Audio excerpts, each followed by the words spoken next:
On the Duty of Civil Disobedience by Henry David Thoreau, 1849, original title, Resistance to Civil Government. I heartily accept the motto that government is best which governs least, and I should like to see it acted up to more rapidly and systematically.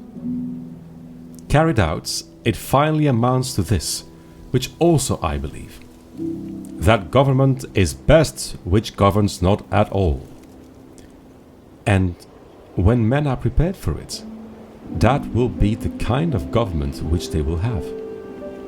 Government is at best but an expedient, but most governments are usually, and all governments are sometimes, inexpedient. The objections which have been brought against a standing army, and they are many and weighty, and deserve to prevail, may also at last be brought against a standing government. The standing army is only an arm of the standing government. The government itself, which is only the mode by which the people have chosen to execute their will, is equally liable to be abused and perverted before the people can act through it.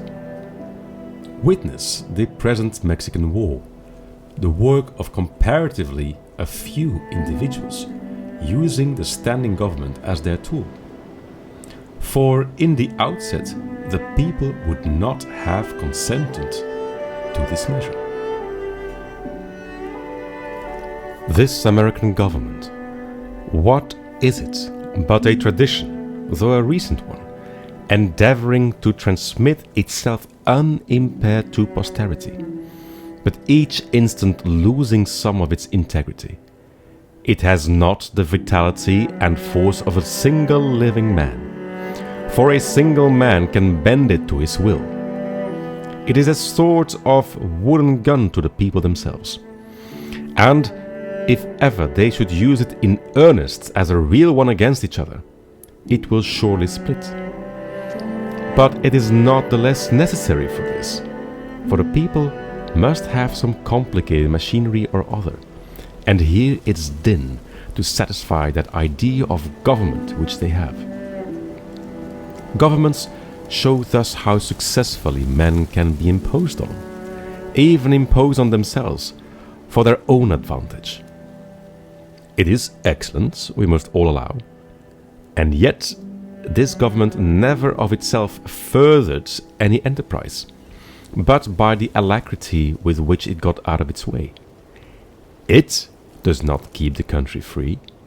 It does not settle the West. It does not educate. The character inherent in the American people has done all that has been accomplished, and it would have done somewhat more if the government had not sometimes got in its way. For government is an expedient by which men would fain succeed in letting one another alone. And, as has been said, when it is most expedient, the governed are most let alone by it. Trade and commerce, if they were not made of India rubber, would never manage to bounce over obstacles which legislators are continually putting in their way. And if one were to judge these men wholly by the effects of their actions, and not partly by their intentions, they would deserve to be classed and punished with those mischievous persons who put obstructions on the railroads. But, to speak practically and as a citizen, unlike those who call themselves no government men, I ask for, not at once no government, but at once a better government.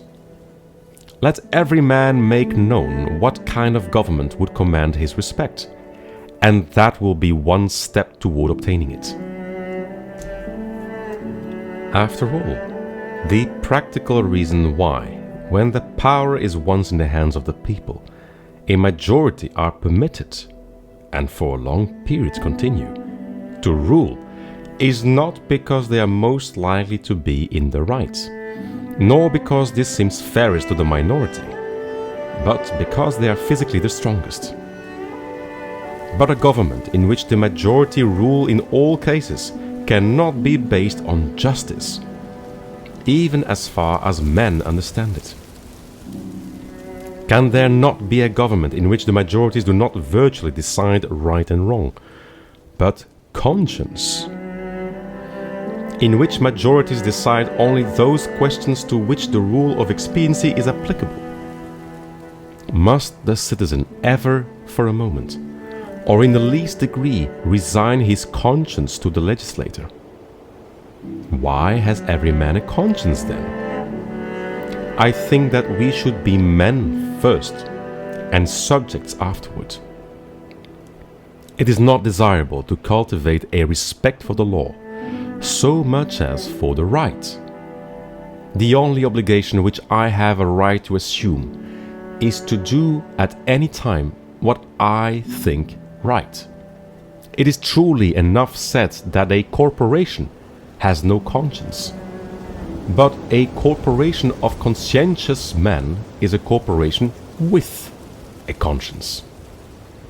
Law never made men a whit more just. And, by means of their respect for it, even the well-disposed are daily made the agents of injustice. A common and natural result of an undue respect for the law is that you may see a file of soldiers, colonels, captain, corporal, privates, powder monkeys and all, marching in admirable order over hill and dale to the wars, against their wills, aye, against their common sense and consciences, which makes it very steep marching indeed, and produces a palpitation of the heart. They have no doubt that it is a damnable business in which they are concerned. They are all peaceably inclined. Now, what are they? Men at all? Or small movable forts and magazines at the service of some unscrupulous man in power? Visit the Navy Yard and behold a Marine, such a man as an American government can make, or such as it can make a man with his black arts, a mere shadow and reminiscence of humanity, a man laid out alive and standing, and already, as one may say, buried under arms with funeral accompaniment, though it may be, open quotation marks, not a drum was heard, not a funeral note, as his corpse to the ramparts we hurried, not a soldier discharged his farewell shot, o'er grave where our hero we buried. Closing quotation marks. The mass of men serve the state thus, not as men mainly, but as machines, with their bodies. They are the standing army, and the militia, jailers, constables, posse comitatus and company, and in most cases there is no free exercise whatever of the judgment or of the moral sense, but they put themselves on a level with wood and earth and stones. And wooden men can perhaps be manufactured that will serve the purpose as well. Such command no more respect than men of straw, or a lump of dirt. They have the same sort of worth only as horses and dogs. Yet such as these even are commonly esteemed good citizens. Others, as most legislators, politicians, lawyers, ministers, and office holders, serve the state chiefly with their heads. And as they rarely make any moral distinctions, they are as likely to serve the devil, without intending it, as God. A very few as heroes, patriots, martyrs, reformers in a great sense, and men serve the state with their consciences also, and so necessarily resist it for the most part, and they are commonly treated by it as enemies. A wise man will only be useful as a man, and will not submit to be clay and stop a hole to keep the wind away, but leave that office to his dust at least. Open quotation marks. I am too high born to be propertied, to be a secondary at control, or useful serving man and instrument to any sovereign state throughout the world. Close quotation marks. He who gives himself entirely to his fellow men appears to them useless and selfish, but he who gives himself partially to them is pronounced a benefactor and philanthropist. How does it become a man to behave toward the American government today? I answer that he cannot, without disgrace, be associated with it. I cannot for an instant recognize that political organization as my government, which is the slaves' government also. All men recognize the right of revolution. That is, the right to refuse allegiance to and to resist the government when its tyranny or its inefficiency are great and unendurable. But almost all say that such is not the case now. But such was the case, they think, in the Revolution of 75. If one were to tell me that this was a bad government because it taxed certain foreign commodities brought to its ports, it is most probable that I should not make an ado about it, for I can do without them. All machines have their friction, and possibly this does enough good to counterbalance the evil. At any rate, it is a great evil to make a stir about it. But when the friction comes to have its machine, and oppression and robbery are organized, I say, let us not have such a machine any longer. In other words, when a sixth of the population of a nation which has undertaken to be the refuge of liberty are slaves, and the whole country is unjustly overrun and conquered by a foreign army, and subjected to military law, I think that it is not too soon for honest men to rebel and revolutionize. What makes this duty the more urgent is that fact that a country so overrun is not our own, but ours is the invading army. Paley, a common authority with many on moral questions, in his chapter on the duty of submission to civil government, resolves all civil obligation into expediency, and he proceeds to say that so long as the interest of the whole society requires it, that is, so long as the established government cannot be resisted or changed without public inconveniency, it is the will of God that the established government be obeyed, and no longer. This principle being admitted, the justice of every particular case of resistance is reduced to a computation of the quantity of the danger and grievance on the one side, and of the probability and expense of redressing it on the other. Of this, he says, every man shall judge for himself. But Paley appears never to have contemplated those cases to which the rule of expediency does not apply, in which a people, as well as an individual, must do justice, cost what it may. If I have unjustly wrested a plank from a drowning man, I must restore it to him though I drown myself. This, according to Paley, would be inconvenient. But he that would save his life in such a case shall lose it. This people must cease to hold slaves and to make war in Mexico, though it cost them their existence as a people. In their practice, nations agree with Paley, But does anyone think that Massachusetts does exactly what is right at the present crisis? Open quotation marks. A drab of state, a cloth of silver slut, to have her train borne up and her soul trail in the dirt. Close quotation marks.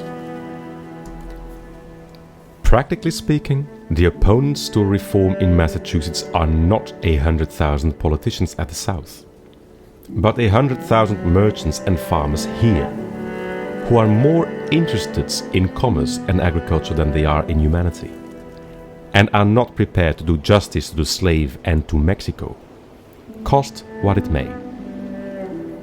I quarrel not with far-off foes, but with those who, near at home, cooperate with and do the bidding of those far away, and without whom the latter would be harmless.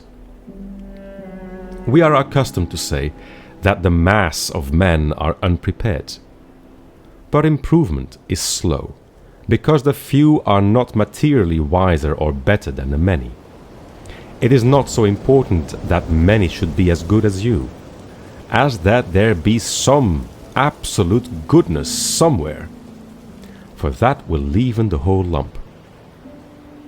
There are thousands who are, in opinion, opposed to slavery and to the war, who yet in effect do nothing to put an end to them, who, esteeming themselves children of Washington and Franklin, sit down with their hands in their pockets and say that they know not what to do, and do nothing, who even postpone the question of freedom to the question of free trade, and quietly read the prices current along with the latest advices from Mexico after dinner, and, it may be, fall asleep over them both.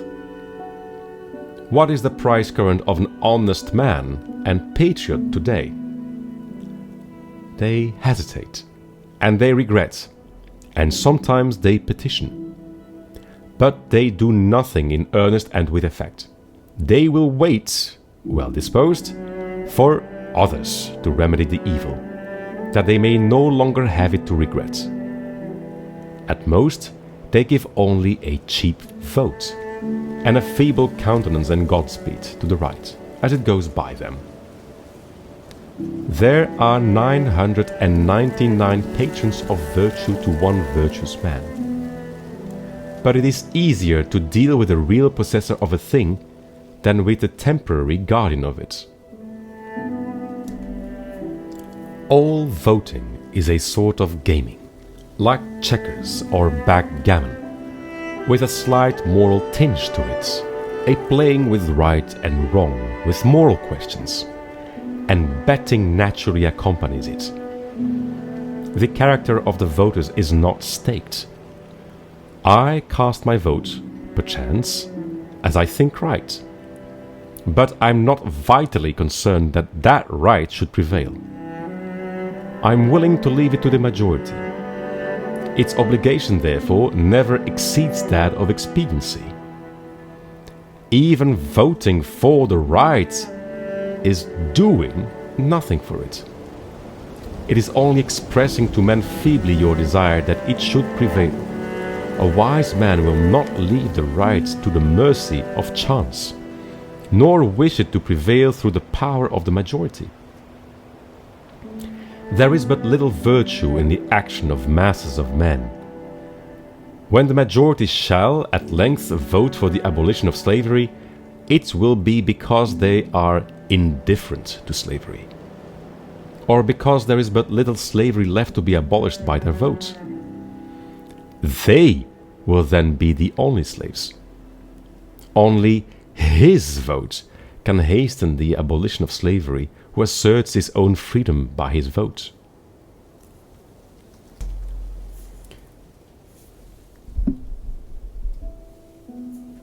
I hear of a convention to be held at Baltimore, or elsewhere, for the selection of a candidate for the presidency, made up chiefly of editors and men who are politicians by profession. But, I think, what is it to any independent, intelligent and respectable man what decision they may come to, shall we not have the advantage of his wisdom and honesty nevertheless? Can we not count upon some independent votes? Are there not many individuals in the country who do not attend conventions? But no, I find that the respectable man, so-called, has immediately drifted from his position and despairs of his country, when his country has more reasons to despair of him. He forthwith adopts one of the candidates thus selected as the only available one, thus proving that he himself available for any purposes of the demagogue. His vote is of no more worth than that of any unprincipled foreigner or hireling native, who may have been bought. Oh, for a man who is a man, and, as my neighbor says, has a bone in his back which you cannot pass your hand through. Our statistics are at fault. The population has been returned too large. How many men are there to a square 1,000 miles in the country? Hardly one. Does not America offer any inducement for men to settle here? The American has dwindled into an odd fellow, one who may be known by the development of his organ of gregariousness and a manifest lack of intellect and cheerful self-reliance, whose first and chief concern on coming into the world is to see that the almshouses are in good repair, and before yet he has lawfully donned the virile garb to collect a fund for the support of the widows and orphans that may be, who, in short, ventures to live only by the aid of the mutual insurance company, which has promised to bury him decently.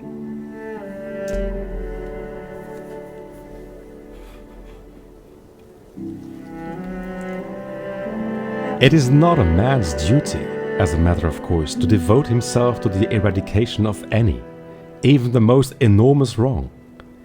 He may still properly have other concerns to engage in, but it is his duty, at least, to wash his hands of it, and, if he gives it no thought longer, not to give it practically his support.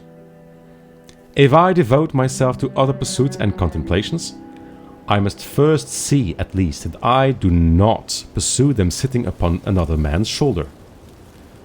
I must get off him first, that he may pursue his contemplations too. See what gross inconsistency is tolerated. I have heard some of my townsmen say, "I should like to have them order me out to help put down an insurrection of the slaves, or to march to Mexico. See if I would go." And yet these very men have each, directly by their allegiance, and so indirectly at least by their money, furnished a substitute.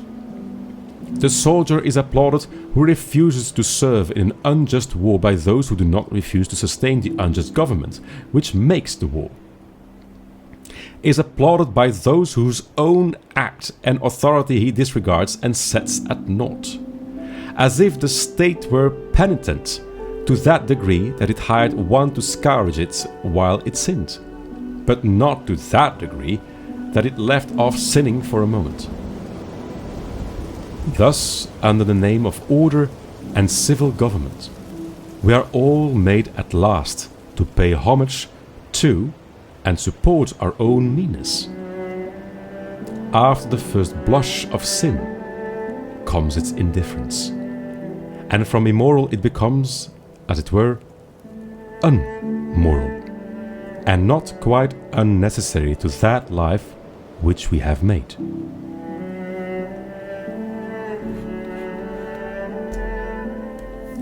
The broadest and most prevalent error requires the most disinterested virtue to sustain it. The slight reproach to which the virtue of patriotism is commonly liable, the noble are most likely to incur. Those who, while they disapprove of the character and measures of a government, yield to it their allegiance and support, are undoubtedly its most conscientious supporters, and so frequently the most serious obstacles to reform. Some are petitioning the state to dissolve the union, to disregard the requisitions of the president. Why do they not dissolve it themselves, the union between themselves and the state, and refuse to pay their quota into its treasury? Do not they stand in same relation to the state that the state does to the union? And have not the same reasons prevented the state from resisting the union, which have prevented them from resisting the state? How can a man be satisfied to entertain an opinion merely and enjoy it? Is there any enjoyment in it if his opinion is that he is aggrieved? If you are cheated out of a single dollar by your neighbor, you do not rest satisfied with knowing you are cheated, or with saying that you are cheated, or even with petitioning him to pay you your due. But you take effectual steps at once to obtain the full amount, and see that you are never cheated again. Action from principle. The perception and the performance of right changes things and relations. It is essentially revolutionary and does not consist wholly with anything which was. It not only divided states and churches, it divides families. It divides the individual, separating the diabolical in him from the divine. Unjust laws exist. Shall we be content to obey them? Or shall we endeavor to amend them, and obey them until we have succeeded? Or shall we transgress them at once? Men generally, under such a government as this, think that they ought to wait until they have persuaded the majority to alter them. They think that if they should resist, the remedy would be worse than the evil. But it is the fault of the government itself that the remedy is worse than the evil. It makes it worse. Why is it not more apt to anticipate and provide for reform? Why does it not cherish its wise minority? Why does it cry and resist before it is hurt? Why does it not encourage its citizens to be on the alert, to point out its faults, and do better than it would have them? Why does it always crucify Christ and excommunicate Copernicus and Luther, and pronounce Washington and Franklin rebels? One would think that a deliberate and practical denial of its authority was the only offense never contemplated by government. Else, why has it not assigned its definite, its suitable, and proportionate penalty? If a man who has no property refuses but wants to earn 9 shillings for the state, he is put in prison for a period unlimited by any law that I know, and determined only by the discretion of those who placed him there. But if he should steal 90 times 9 shillings from the state, he is soon permitted to go at large again. If the injustice is part of the necessary friction of the machine of government, let it go. Let it go. Perchance it will wear smooth. Certainly the machine will wear out. If the injustice has a spring, or a pulley, or a rope, or a crank, exclusively for itself, then perhaps you may consider whether the remedy will not be worse than the evil. But if it is of such a nature that it requires you to be the agent of injustice to another, then, I say, break the law. Let your life be a counter-friction to stop the machine. What I have to do is to see at any rate that I do not lend myself to the wrong which I condemn. As for adopting the ways which the state has provided for remedying the evil, I know not of such ways. They take too much time, and a man's life will be gone. I have other affairs to attend to. I came into this world not chiefly to make this a good place to live in, but to live in it, be it good or bad. A man has not everything to do, but something. And because he cannot do everything, it is not necessary that he should do something wrong. It is not my business to be petitioning the governor or the legislature any more than it is theirs to petition me. And if they should not hear my petition, what should I do then? But in this case, the state has provided no way. Its very constitution is the evil.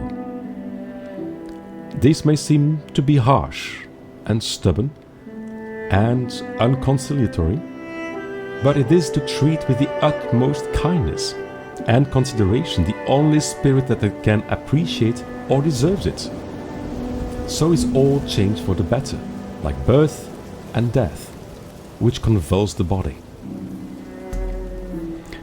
I do not hesitate to say that those who call themselves abolitionists should at once effectually withdraw their support, both in person and property, from the government of Massachusetts, and not to wait till they constitute a majority of one, before they suffer the right to prevail through them. I think that it is enough if they have God on their side, without waiting for that other one. Moreover, any man more right than his neighbors constitutes a majority of one already.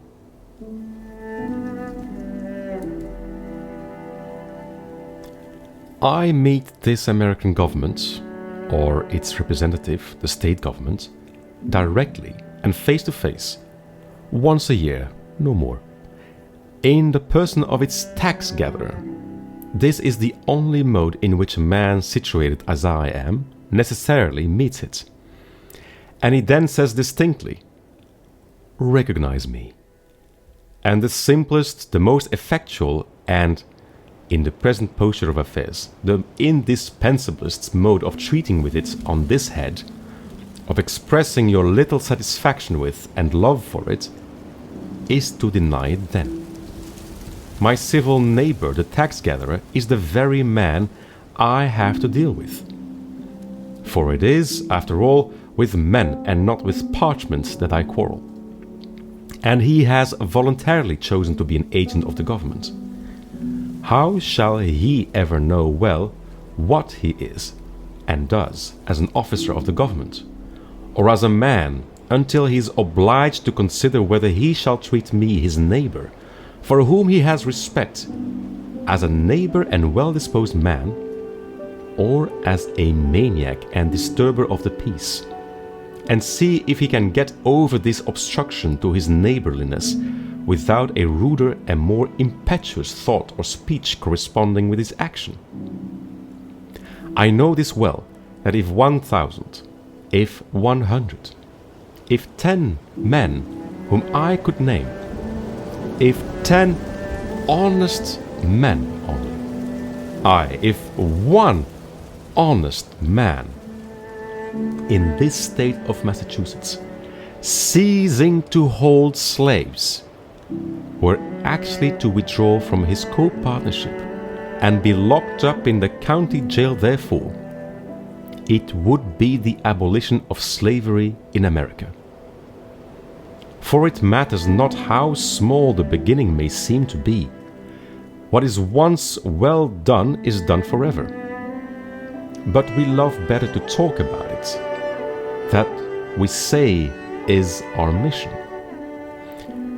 Reform keeps many scores of newspapers in the service, but not one man. If my esteemed neighbor, the state's ambassador, who will devote his days to the settlement of the question of human rights in the council chamber, instead of being threatened with the prisons of Carolina, were to sit down the prisoner of Massachusetts, that state which is so anxious to foist the sin of slavery upon her sister. Though at present she can discover only an act of inhospitality to be the ground of a quarrel with her, the legislature would not wholly waive the subject of the following winter.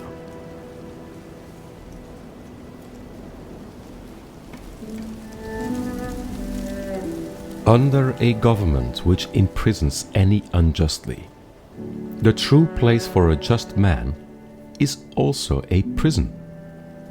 The proper place today, the only place which Massachusetts has provided for her freer and less desponding spirits, is in her prisons, to be put out and locked out of the state by her own act, as they have already put themselves out by their principles.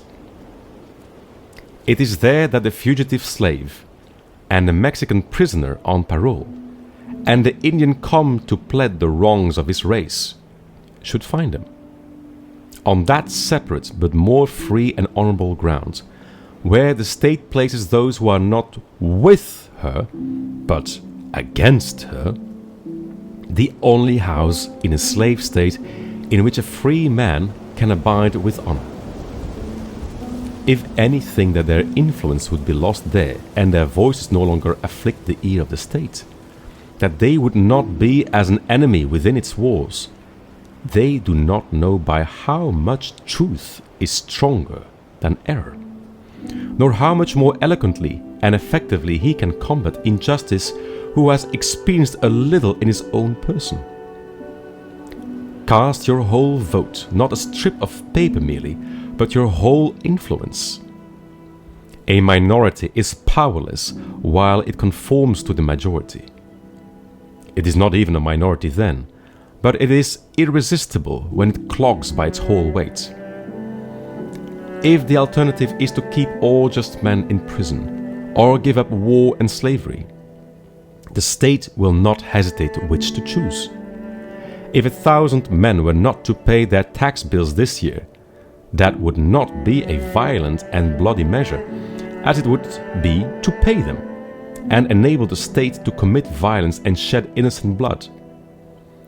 This is, in fact, the definition of a peaceable revolution, if any such is possible.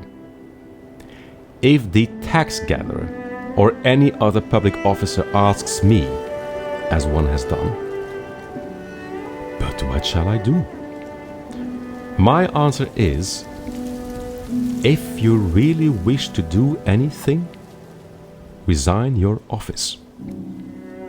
When the subject has refused allegiance and the officer has resigned his office, then the revolution is accomplished. But even suppose blood should flow, is there not a sort of bloodshed when the conscience is wounded? Through this wound a man's real manhood and immortality flow out, and he bleeds to an everlasting death. I see this blood flowing now. I have contemplated the imprisonment of the offender, rather than the seizure of his goods, though both will serve the same purpose, because they who assert the purest right, and consequently are most dangerous to a corrupt state, commonly have not spent much time in accumulating property. To such the state renders comparatively small service, and a slight tax is wont to appear exorbitant, particularly if they are obliged to earn it by special labor with their hands. If there were one who lived wholly without the use of money, the state itself would hesitate to demand it of him. But the rich man, not to make any invidious comparison, is always sold to the institution which makes him rich. Absolutely speaking, the more money, the less virtue, for money comes between a man and his objects, and obtains them for him. It was certainly no great virtue to obtain it. It puts to rest many questions which he would otherwise be taxed to answer, while the only new question which it puts is the hard but superfluous one: how to spend it. Thus his moral ground is taken from under his feet. the opportunities of living are diminished in proportion as what are called the means are increased. The best thing a man can do for his culture when he is rich is to endeavor to carry out those schemes which he entertained when he was poor. Christ answered the Herodians according to their condition. "Show me the tribute money," said he, and one took a penny out of his pocket. "If you use money which has the image of Caesar on it, and which he has made current and valuable, that is, if you are men of the state, and gladly enjoy the advantages of Caesar's government, then pay him back some of his own when he demands it. Render therefore to Caesar that which is Caesar's, and to God those things which are God's, leaving them no wiser than before as to which was which, for they did not wish to know."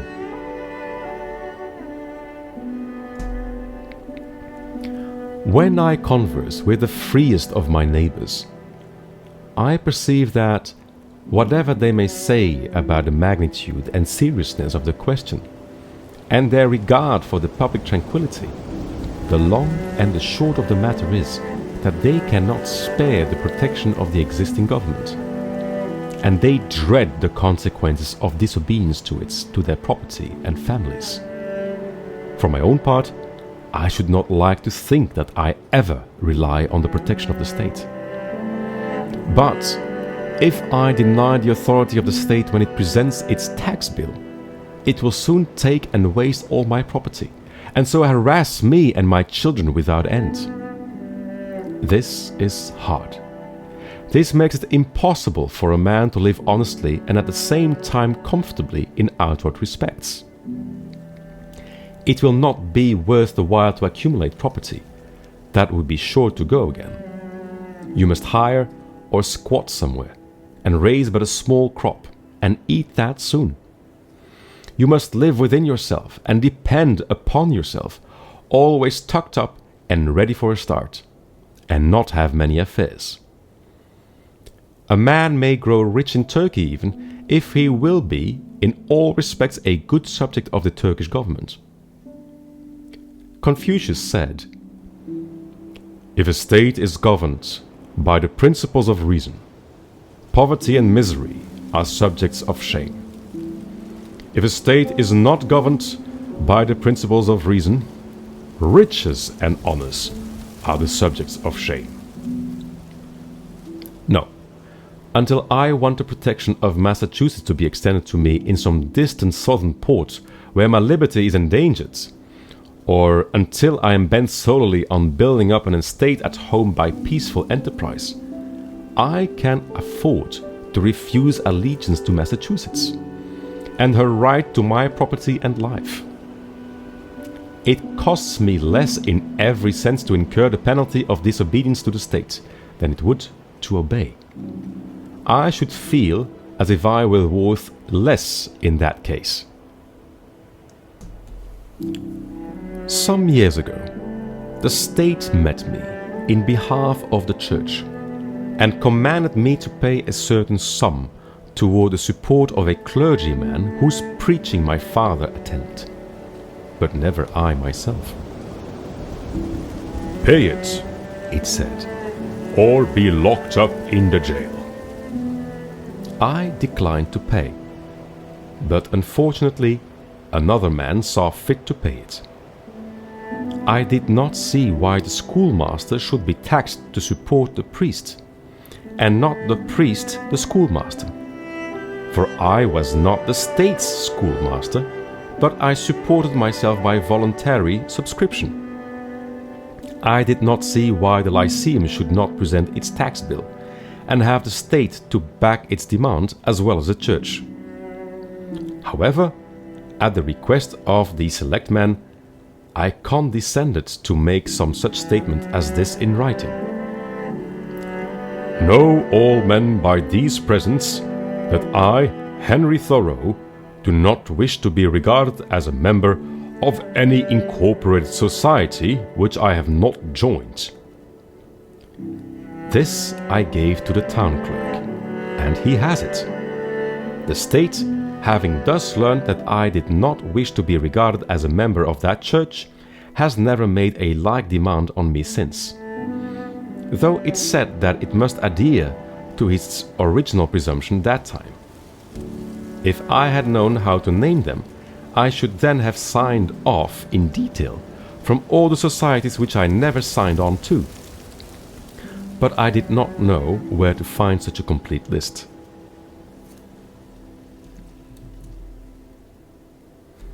I have paid no poll tax for 6 years. I was put into a jail once on this account, for one night. And as I stood considering the walls of solid stone, 2 or 3 feet thick, the door of wood and iron, a foot thick, and the iron grating which strained the light, I could not help being struck with the foolishness of that institution which treated me as if I were mere flesh and blood and bones, to be locked up. I wondered that it should have concluded at length that this was the best use it could put me to, and had never thought to avail itself of my services in some way. I saw that if there was a wall of stone between me and my townsmen, there was a still more difficult one to climb or break through before they could get to be as free as I was. I did nor for a moment feel confined, and the walls seemed a great waste of stone and mortar. I felt as if I alone of all my townsmen had paid my tax. They plainly did not know how to treat me, but behaved like persons who are underbred. In every threat and in every compliment there was a blunder, for they thought that my chief desire was to stand on the other side of that stone wall. I could not but smile to see how industriously they locked the door on my meditations, which followed them out again without let or hindrance, and they were really all that was dangerous. As they could not reach me, they had resolved to punish my body, just as boys, if they cannot come at some person against whom they have a spite, will abuse his dog. I saw that the state was half-witted, that it was timid as a lone woman with her silver spoons, and that it did not know its friends from its foes, and I lost all my remaining respect for it, and pitied it.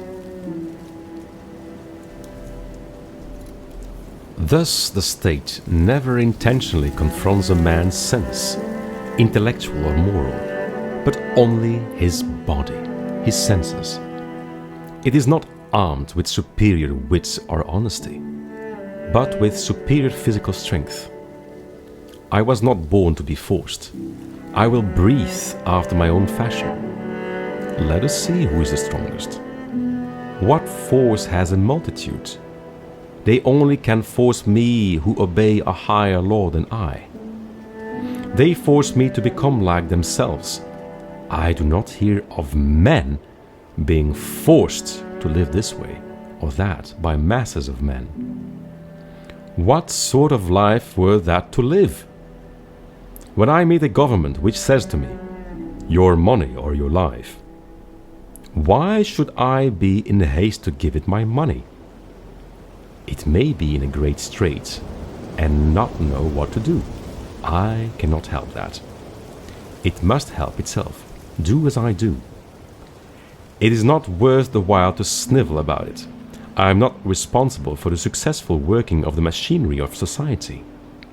I am not the son of the engineer. I perceive that when an acorn and a chestnut fall side by side, the one does not remain inert to make way for the other, but both obey their own laws and spring and grow and flourish as best they can, till one perchance overshadows and destroys the other. If a plant cannot live according to its nature, it dies. And so a man. The night in prison was novel and interesting enough. The prisoners in their shirt sleeves were enjoying a chat and the evening air in the doorway when I entered.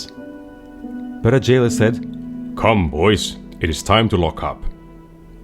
And so they dispersed, and I heard the sound of their steps returning into the hollow apartments. My roommate was introduced to me by the jailer as a first-rate fellow and a clever man. When the door was locked, he showed me where to hang my hat and how he managed matters here. The rooms were whitewashed once a month, and this one, at least, was the whitest, most simply furnished, and probably neatest apartment in town. He naturally wanted to know where I came from, and what brought me there. And when I had told him, I asked him in my turn how he came there, presuming him to be an honest man, of course. And as the world goes, I believe he was. "Why," said he, "they accuse me of burning a barn, but I never did it." As near as I could discover, he had probably gone to bed in a barn when drunk and smoked his pipe there, and so a barn was burnt. He had the reputation of being a clever man, and been there some 3 months waiting for his trial to come on, and would have to wait as much longer. But he was quite domesticated and contented, since he got his board for nothing and thought that he was well treated. He occupied one window and I the other, and I saw that if one stayed here long, his principal business would be to look out of the window. I had soon read all the tracts that were left there, and examined where former prisoners had broken out, and where a grate had been sawed off, and heard the history of the various occupants of that room. For I found that even here there was a history and a gossip which never circulated beyond the walls of the jail. Probably this is the only house in the town where verses are composed which are afterward printed in a circular form, but not published. I was shown quite a long list of verses which were composed by some young men who had been detected in an attempt to escape, who avenged themselves by singing them. I pumped my fellow prisoner as dry as I could, for fear I should never see him again. But at length he showed me which was my bed and left me to blow out the lamp. It was like travelling into a far country, such as I had never expected to behold, to lie there for one night. It seemed to me that I had never heard the town clock strike before, nor the evening sounds of the village, for we slept with the windows open, which were inside the grating. It was to see my native village in the light of the Middle Ages, and our concord was turned into a Rhine stream, and visions of knights and castles passed before me. They were the voices of old burghers that I had heard in the streets. I was an involuntary spectator and auditor of whatever was done and said in the kitchen of the adjacent village inn, a wholly new and rare experience to me. It was a closer view of my native town. I was fairly inside of it. I never had seen its institutions before. This is one of its peculiar institutions, for it is a shire town. I began to comprehend what its inhabitants were about. In the morning, our breakfasts were put through the hole in the door, in small oblong square tin pans made to fit, and holding a pint of chocolate with brown bread and an iron spoon. When they called for the vessels again, I was green enough to return what bread I had left, but my comrade seized it and said that I should lay that up for lunch or dinner. Soon after, he was let out to work at haying in a neighbouring field, whither he went every day, and would not be back till noon. So he bade me good day, saying that he doubted if he should see me again. When I came out of prison, for someone interfered and paid the tax, I did not perceive that great changes had taken place on the common, such as he observed who went in a youth and emerged a grey-headed man. And yet a change had to my eyes come over the scene. The town and state and country greater than any that mere time could effect. I saw yet more distinctly the state in which I lived. I saw to what extent the people among whom I lived could be trusted as good neighbors and friends, that their friendship was for summer weather only, that they did not greatly purpose to do right, that they were a distinct race from me by their prejudices and superstitions, as the Chinaman and Malays are, that in their sacrifices to humanity they ran no risks, not even to their property, that, after all, they were not so noble, but they treated the thief as he had treated them, and hoped, by a certain outward observance and a few prayers, and by walking in a particularly straight though useless path from time to time, to save their souls. These may be to judge my neighbors harshly, for I believe that most of them are not aware that they have such an institution as the jail in their village.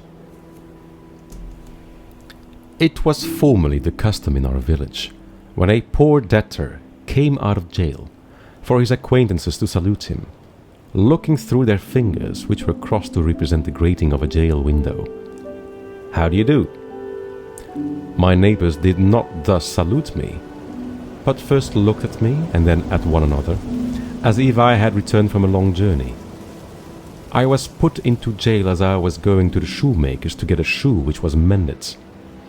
When I was let out the next morning, I proceeded to finish my errand, and having put on my mended shoe, joined a huckleberry party, who were impatient to put themselves under my conduct. And in half an hour, for the horse was soon tackled, was in the midst of a huckleberry field, on one of our highest hills, 2 miles off, and then the state was nowhere to be seen. This is the whole story of my prisons. I have never declined paying the highway tax, because I'm as desirous of being a good neighbor as I am of being a bad subject. And as for supporting schools, I'm doing my part to educate my fellow countrymen now. It is for no particular item in the tax bill that I refuse to pay it. I simply wish to refuse allegiance to the state, to withdraw and stand aloof from it effectually. I do not care to trace the course of my dollar, if I could, till it buys a man or a musket to shoot one with. The dollar is innocent. But I am concerned to trace the effects of my allegiance.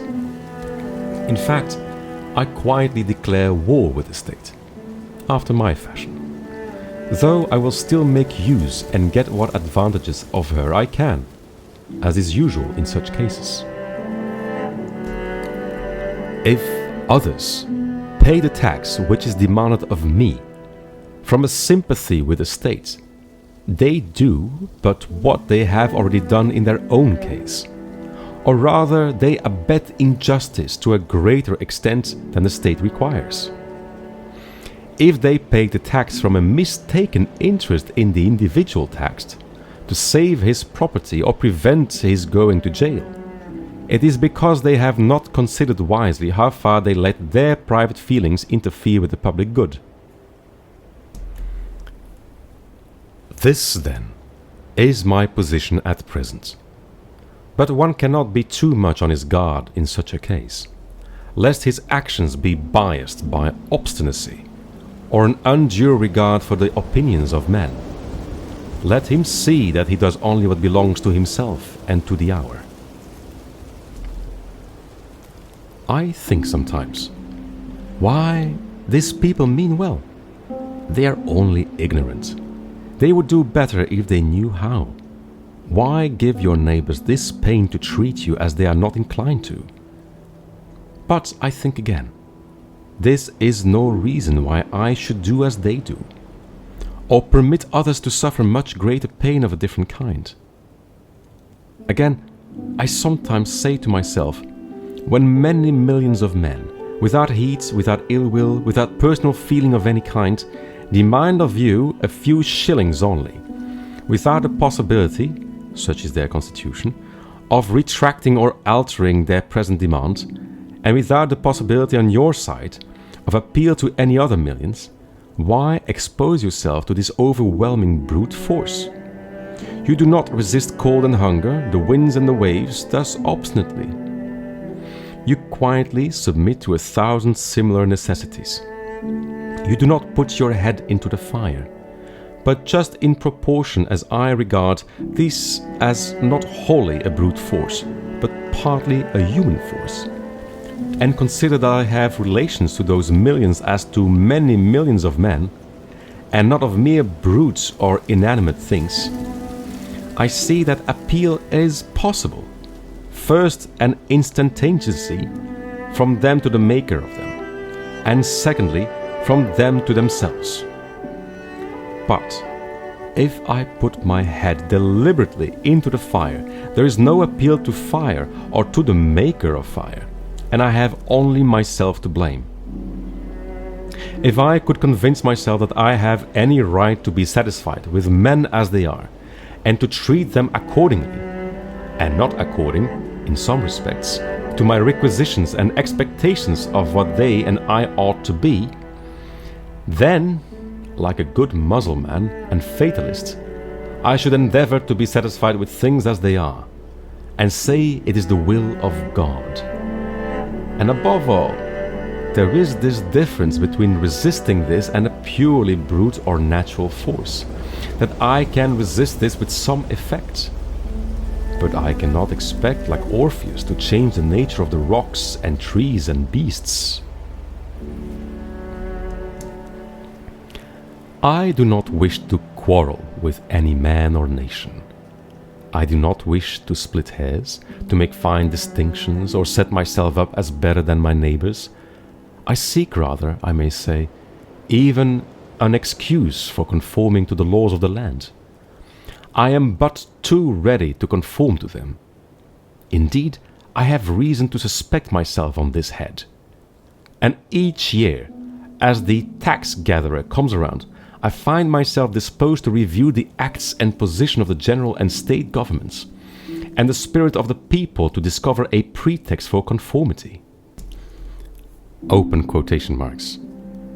We must affect our country as our parents, and if at any time we alienate out love of industry from doing it honor, we must respect effects and teach the soul matter of conscience and religion, and not desire of rule or benefit.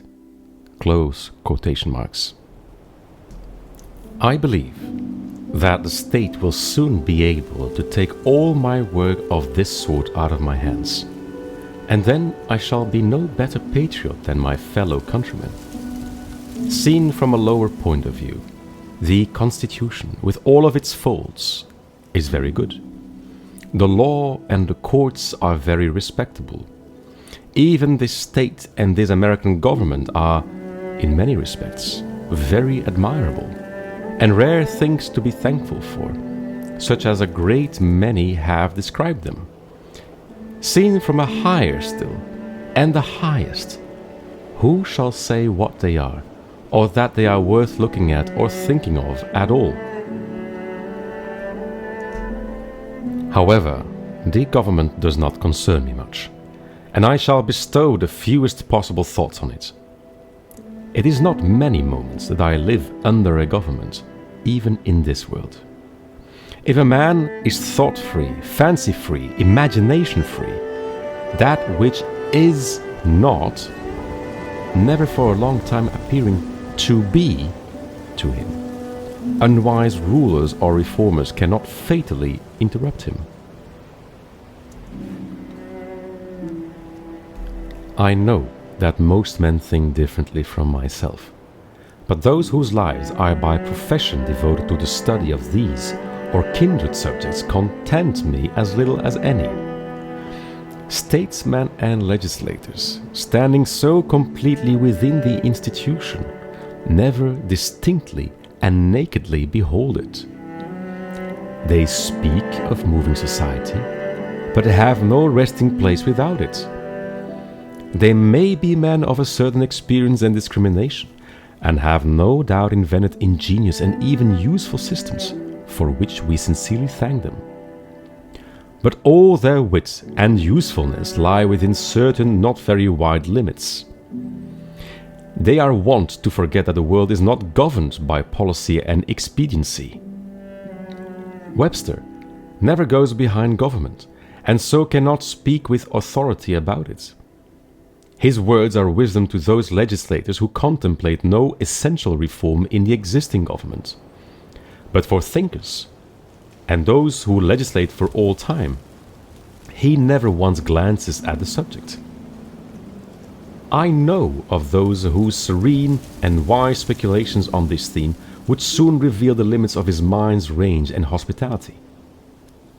Yet, compared with the cheap professions of most reformers, and the still cheaper wisdom and eloquence of politicians in general, his are almost the only sensible and valuable words, and we thank heaven for him. Comparatively, he is always strong, original, and above all practical. Still, his quality is not wisdom, but prudence. The lawyer's truth is not truth, but consistency or a consistent expediency. Truth is always in harmony with herself, and is not concerned chiefly to reveal the justice that may consist with the wrongdoing. He well deserves to be called, as he has been called, the defender of the Constitution. There are really no blows to be given by him but defensive ones. He is not a leader, but a follower. His leaders are the men of '87. I have never made an effort, he says, and never proposed to make an effort. I have never countenanced an effort, and never mean to countenance an effort, to disturb the arrangement as originally made, by which the various states came into the Union. Still, thinking of the sanction which the Constitution gives to slavery, he says, because it was part of the original compact, let it stand. Notwithstanding his special acuteness and ability, he is unable to take a fact out of its merely political relations, and behold it as it lies absolutely to be disposed of by the intellect. What, for instance, it behooves a man to do here in America today with regard to slavery, but ventures, or is driven, to make some such desperate answer as the following, while professing to speak absolutely and as a private man, from which what new and singular code of social duties might be inferred? The manner, says he, in which the governments of those states where slavery exists are to regulate it, is for their own consideration, under the responsibility to their constituents, to the general laws of propriety, humanity, and justice, and to God. Associations formed elsewhere, springing from a feeling of humanity or any other cause, have nothing whatsoever to do with it. They have never received any encouragement from me, and they never will.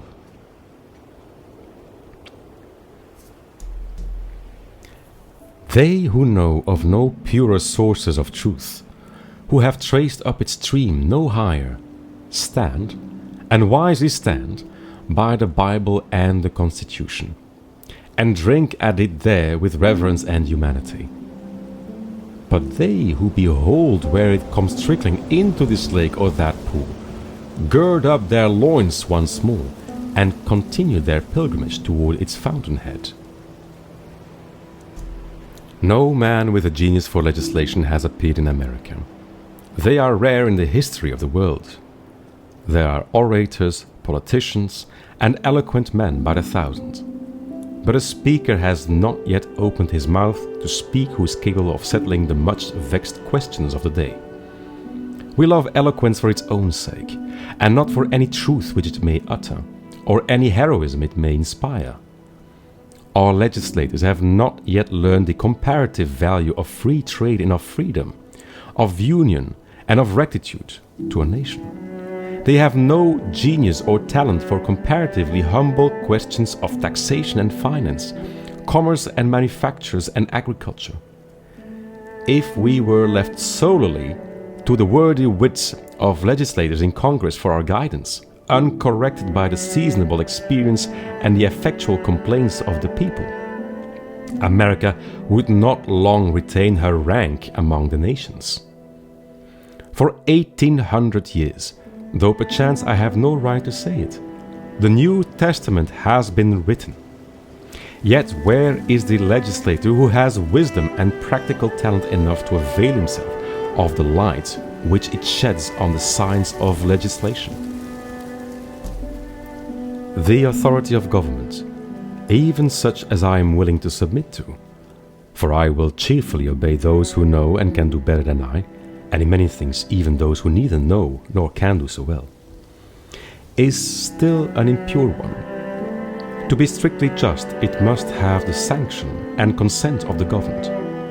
It can have no pure right over my person and property, but what I concede to it. The progress from an absolute to a limited monarchy, from a limited monarchy to a democracy, is a progress toward a true respect for the individual. Even the Chinese philosopher was wise enough to regard the individual as the basis of the empire.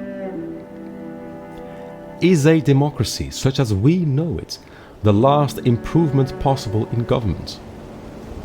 Is it not possible to take a step further towards recognizing and organizing the rights of man?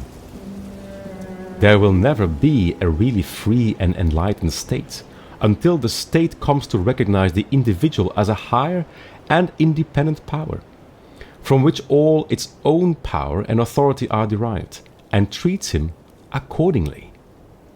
I please myself with imagining a state at last which can afford to be just to all men, and to treat the individual with respect as a neighbor, which even would not think it inconsistent with its own repose, if a few were to live aloof from it, not meddling with it, nor embraced by it, who fulfilled all the duties of neighbors and fellow men. A state which bore this kind of fruit, and suffered it to drop off as fast as it ripened, would prepare the way for a still more perfect and glorious state, which also I have imagined, but not yet anywhere seen.